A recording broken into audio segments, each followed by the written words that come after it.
Yeah, thank you. It's very nice to finally turn over to the EU, not because it's the EU, but it's because it's our own political system. This is us. This is where we actually have an influence, where we choose our politicians, where the laws are made that affect us the most immediately and so on. So I'm very happy to do that. And when I got the question, sorry if I keep moving my glasses, I have a bit of a problem using my reading glasses. When I got this question, I looked in my bookshelf, and I've been working here for a long time, so I have some old books by now. And I found a whole bunch of them. I took 3 with me. I'm going to show them. One is about Superstate, the New Europe, and its challenge to America. Another one, why Europe will run the 21st century. And then we have this one, the United States of Europe, the new superpower, and the end of American supremacy. We don't see so many of these books anymore. They came, so as I said, a lot of them came 20 years ago. This one, I was even, the library gave it to me because I didn't even want it anymore. So I think it's an interesting question, how we think about Europe as a superpower. We used to think of its potential, and nowadays we talk only about maybe problems, and I guess Brexit has exacerbated that, or at least sort of contributed to it in the last few years. Political scientists like me are not the best people to predict the future. And as I think Claes-Göran and others said before me, the only thing we can do, I think, is to pull out some trends, to pull out some ongoing trends that we assume that if nothing else also happens, it might continue into the future. And I'm going to try to do that. I'm going to try to talk about 2 trends and one thing. I'm not sure if I can call it a trend because it's more of a constant. But I will end with that. So the first thing I wanted to point out is that the European Union is shrinking. And by that, I don't mean Brexit. I mean relatively speaking to other parts of the world. I just tried to look at some figures, and we can see that in 1980, the current EU member states accounted for almost a third of global GDP. 5 years ago, the EU's share of global GDP was down to 17%, and 5 years from now, it seems it will be down to 14.5%. That is half of what it was in 1980. So we can see a sort of downward trend here. If you look at population, the same thing. In the year 1900, the European population made up 25% of the world's population. And today, it's making up 6%, and it will likely be down to 4% in the year 2060. So if, and I'm saying a big if, we live in a world of power politics, where the strongest ones, the superpowers, can decide what's going to go on, then I guess this is not really good news for the future European voice in world affairs. Which leads me into the second trend, which I think is then very important if we combine it with the first one, and that is that the international order is changing. The world, since the Second World War, has seen an explosion of international institutions, multilateral institutions. The United Nations was born, the GATT, the General Agreement on Trade and Tariffs, which has now become the WTO, was born the IMF, the World Bank, the G5, which then became the G8, and it's unclear to me, is it down to G7 again, maybe? Sort of. Unclear, I don't know, membership status for Russia. And in the West, we had the OEEC from the beginning, which is now the OECD. NATO was formed, and if you look around the world today, all 5 continents have their own regional organizations. And why is this important? Well, I think the main idea and the main benefit behind setting up international and multilateral institutions, and also agreeing in general on international law, has been that they tame power politics. They are set up to mitigate sort of the importance of just raw and sheer power. They are meant to take away a little bit of the sort of the power of the strong and say that create more of a legal system instead. So multilateral institutions, they facilitate cooperation and they make it possible for states to build stable relationships between each other and work towards mutually beneficial goals. So they make the world a little bit more predictable. They make the future a little bit more predictable. And at best, they also force states to make good on their promises. So in other words, international multilateral institutions can, at best, actually make states trust each other a little bit more. And states that trust each other, they do not have to point tanks or cruise missiles against each other. They stop doing that. So this is, I think, why it has been so much discussed, but seen as so important to set up a lot of international or multilateral institutions. And the EU, I must say, we've had a lot of doom and gloom. I don't know if this is the sunshine part. At least from a world development perspective point of view, the EU members have actually taken this idea to the extreme. The EU is something like multilateralism on steroids. After having first started 2 world wars, which left both Europe and other parts of the world in ruins, they have created a union in which the members no longer fear a military attack between each other, or from the fellow EU member states. They have instead agreed to collectively redistribute wealth towards regions in need. They have agreed to take care of each other's citizens. They have agreed to have a common currency. They have agreed to follow the will of the majority. They have agreed to follow the rulings of a common court of justice. And most dramatically, when seen from an international perspective, they have also, the member states, have allowed for their citizens to vote for a parliament that can, in turn, outvote the state. And again, seeing this in the perspective of the Westphalian state system, this is fairly dramatic and probably one of the strangest things that has happened since the Peace of Westphalia. And the EU members, they are continuing. They are actually not stopping there. Now we see renewed discussions on where the EU should go in the future. How should the EU take this project on even further?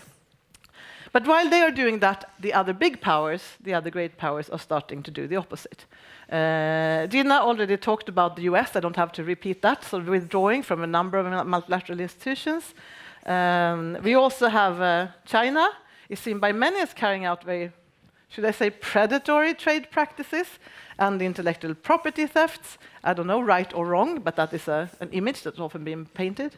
And China is also starting to promote sort of a global vision that is, in a sense, weakening international norms of human rights, transparency, and accountability. And Russia, of course, is very blatantly disregarding international law in its vicinity. We also heard about that before. So many now say that we are moving towards a more power-based, as opposed to a rules-based international order. And this is also not good news for a shrinking union.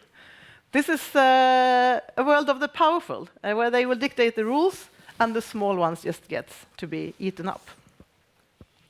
So the biggest problem from a global point of view with this is that a world of new big powers and less respect for international rules is not going to help in any way to solve imminent climate issues or to solve the fight against global pandemics or to prevent the most destructive weapons from falling into the wrong hands.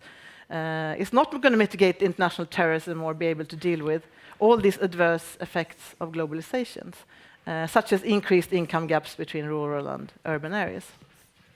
So the big question is there any of these great powers that will actually stand up and fight for a rules-based international order? And for now, our own system, the EU, is our best hope, because it is the only big one that's actively trying. I'm not saying it's successful, but I'm saying it is trying. And this leads me to the constant, I don't know if you can say that the trend is constant, but the constant in this. And that is that the EU, sadly enough, continues to punch below its weight. It has the potential, but it's not really able to exploit it. Despite the fact that it is shrinking, it has the potential because it is still in a very good position to actually have a global say and to influence others and to actually influence the system. One of the most fascinating things, looking at the historian here, is that the EU has no history. EU's member states, individual member states have a history, they have colonial baggage, they have maybe imperial baggage.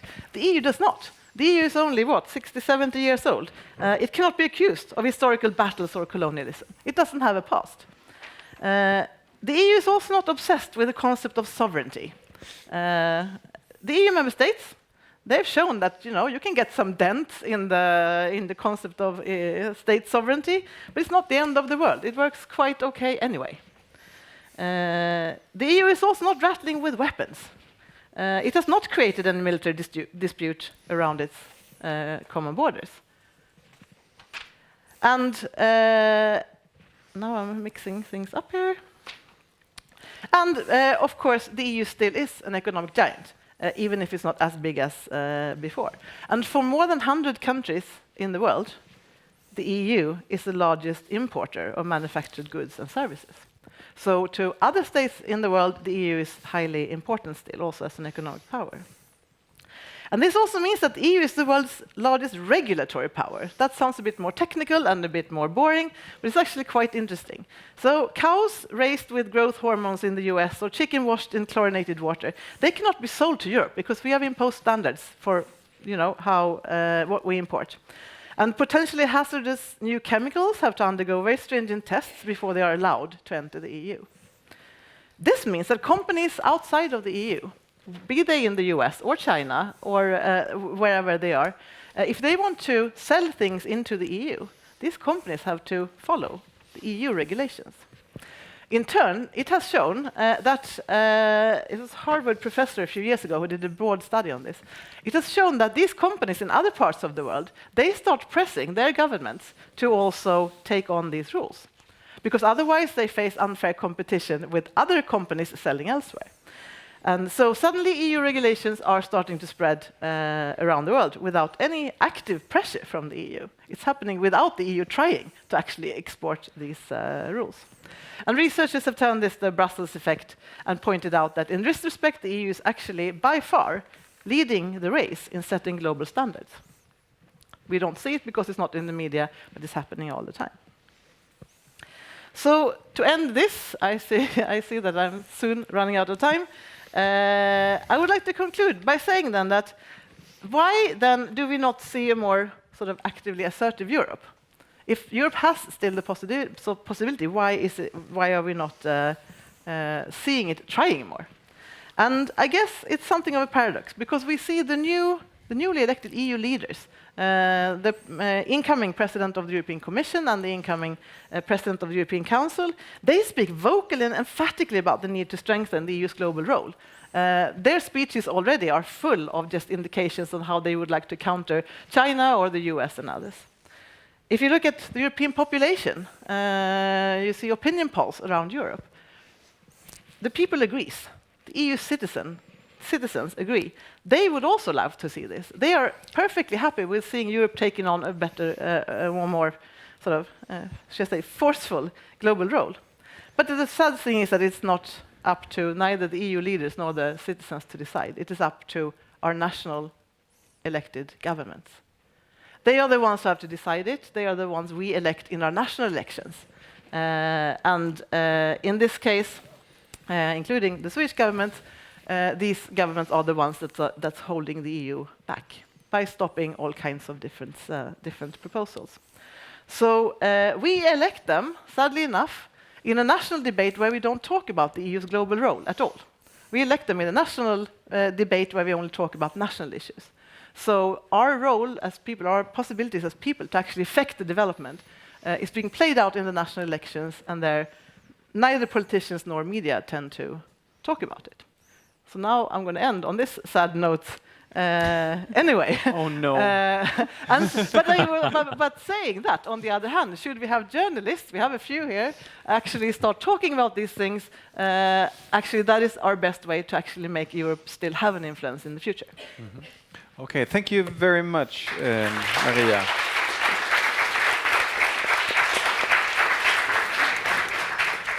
There are very many interesting things to pick up.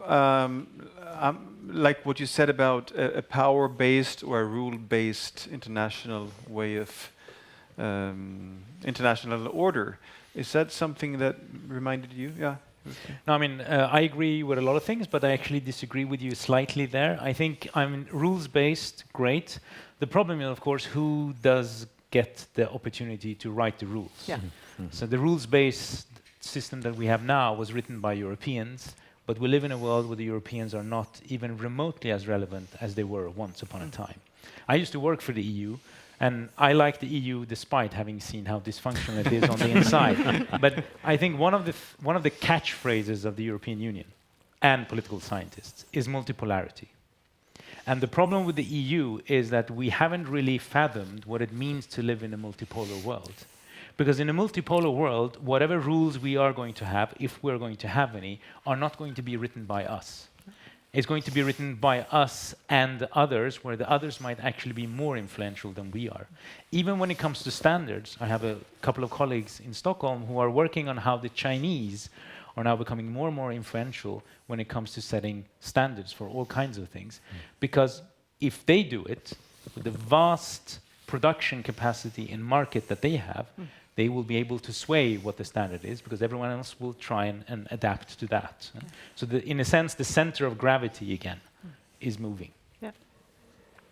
Just a very quick comment. No, I agree for the standards, and again, this comes with these big sort of changes in power that we've seen, that we are talking about. That sort of China still being on the rise, while some others are maybe being on the more of the decline. But for writing the rules, it's certainly true. And I mean, a lot of the post-World War rules were written by Europeans and Americans. As was pointed out here before, America, the US, was sort of the initiator of a lot of these international frameworks. But so yes, in the sense that there's going to be other actors who would like to be in now when we rewrite it. But the problem is, should Europe just stop trying at all? So my point was rather to say that if we as European citizens would like also Europe to have a say, and we still have a lot of opinions, again, if you look across Europe, thinking that human rights are important and thinking that democracy is important and so on. If we want a voice in these discussions, then we also need to have an EU that can do it, because we cannot do it on our own. And the Brexit situation has been extremely interesting in a lot of ways, but most of all, when we see how the US has just, even before Brexit has happened, managed to make the UK promise to lower a lot of their standards, to accept the chlorine chicken and other things into the UK, because US is just saying, otherwise we're not going to talk trade with you. And this is sort of showing this, the difference between sort of some kind of rules-based idea, where you have global standards maybe, or we try to have global standards, versus just allowing the big ones to have a say. And if the EU is not trying to have a say, we're just sort of leaving walk over to, these days, to China and maybe the US and Russia. Klaus-Göran, as a historian, what do you think about Maria's comment there, and Europe being the old world in our eyes, but at the same time, the European Union is a very young entity with no history? Well, I must object. Sorry. Because I think there is a real history behind. You can go back to the 19th century to ideas of European integration and the happy 20s, for example.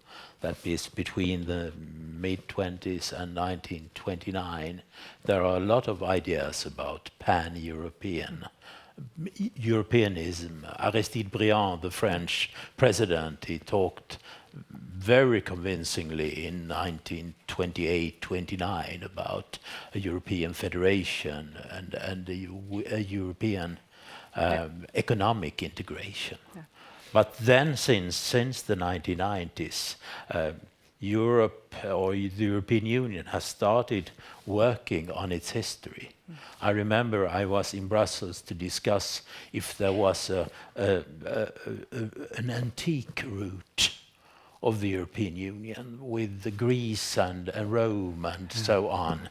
But the Greeks, they misbehaved all the time, so there was no such idea. But since the mid-1990s, I would say that the Holocaust has grown as a kind of founding history or even founding myth, not understand me right, but I think that there is not much of connection between the creation of the European Union and the Holocaust.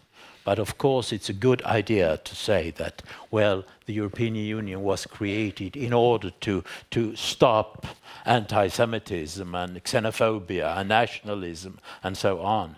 And this has been very effective, and Sweden has played a very important role in this cultural integration process.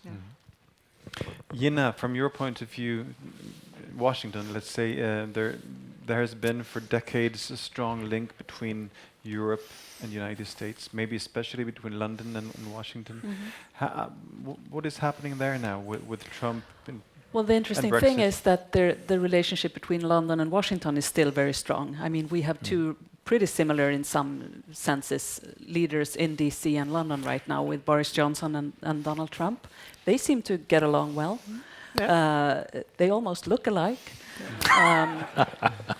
But I'm wondering, when I'm listening to you, I think it's impressive that you don't mention Brexit, and because it's somehow overshadowing the debate about the European Union right now. But when you look at the fact that you think that the European Union it punches below its weight, as you say, what will happen to that ability to punch when Britain leaves? Yeah, no, it's going to be obviously the EU is going to shrink also because of the UK leaving, if it is leaving. We haven't seen that yet. But I'm thinking, and I think this is very interesting, that you're pointing out, and I hear that a lot, especially in Sweden, that Brexit is overshadowing all the other discussions now on where the rest of the EU should go in the future. And I'm not so sure about that. I'm actually thinking that is somehow a fairly Swedish, maybe Northern European, maybe journalistic, maybe journalistic way. Not even in the rest of Europe. I'm sure. I tend to try and listen to podcasts that are not only Swedish but also from some other countries and some from Brussels. And there's all these interesting discussions going on now. Now is where they set the track for where the EU should go next. And they sometimes just apologize. Sometimes in an EU podcast and say, okay, we must also maybe talk a bit about Brexit. But we have more important things to do. We're going to take care of our own future, whether UK wants to be in there or not. And we're missing it because of this media overshadowing of Brexit. As a supporter of European integration, Brexit, good riddance. Because I think with the Brits out, you will leave out one party that has always been against further integration. Now, it's not, you can't blame everything on the Brits, but the Brits have been kind of the country that has been able, others have been able to use them to not have to voice their own opposition because the Brits will do it for them. And now they won't have that excuse, so then they have to, put their money where their mouth is. Yeah, no, I agree. And a lot of issues have kind of been unlocked from having the UK at least stepping down from the discussions, even if they haven't left yet. But can I also just say one thing about Claes-Göran's comment? I agree 100% with you, except for maybe the little when you said that the EU was not a reaction to nationalism. I actually believe to some extent it was, but all the rest, I'd agree with you totally. My point was that if in a formal sense, the construction of the European Union, the former European communities, like the coal and steel community from 1951. 1951 was the first time it existed formally. Yeah. So I'm not saying the ideas were not there. They've been along for a long, long time. But the actual organization, and why I think that is important as a political scientist, is that once something is done, was done in the name of the European community before, and now in the name of the EU, it cannot be done unless the states have said so. So that's, again, the point here of mitigating sort of the power. It doesn't matter what France wants if the others don't want it. You have to agree between everyone, or at least with the qualified majority these days, to actually do something. And that means that the political ownership of what the EU is doing is very different from what the individual states are doing, because it can just be the compromise proposals. And that means that the history of actually having this organization doing something dates back to 1951 and not a day earlier, although the ideas were very long. So I just want to say I don't disagree, but I meant a more specific version of this. Okay, let us end with a huge question, but still trying to squeeze it in. And you told me, Nicholas, not to always start with what we are used to, but when we talk about democracy here, where there's so many examples of that stability and economic growth is more important than democracy. We see it in Russia, we see it in China, we see it elsewhere. Maybe we hear it from the White House even. Is stability on a global scale more important than human rights and democracy? Is that what we're seeing? Are you asking all of us? Yeah, all of you. No. But does it have to be either or? No. No, but I think, look, if you're looking at nation building and state building, for a long time in the last couple of decades, the emphasis let people have an election, and that way they can get legitimacy, and then somehow they will sort out the rest. But I think the bitter experience is that just having an election doesn't really solve anything, right? It might get you a bit of legitimacy, but if people don't have the infrastructure or the knowledge or the competence for governance, you can have as many elections as you like. Because in the end, having food on the table and knowing that tomorrow is going to be somewhat like today and not just totally random and different is very, very important for human life. Right. Nicholas? I mean, I just don't think that they are in any way two separate things. I mean, I think I would agree. I think the idea of democracy as an election every 4 years is a very narrow way of looking at what democracy is. And I mean, that's part of what I was saying at the very end. If we're going to look at somehow resisting these things that I guess we would all agree are not very nice, we need some sort of new radical commitment to democracy that is much broader than what we have at the moment. And that's a long discussion that we will have another day. So I'd like to say thank you very much, the five of you, for sharing your knowledge, and thank you for coming and listening. I hope you enjoyed it. Thank you.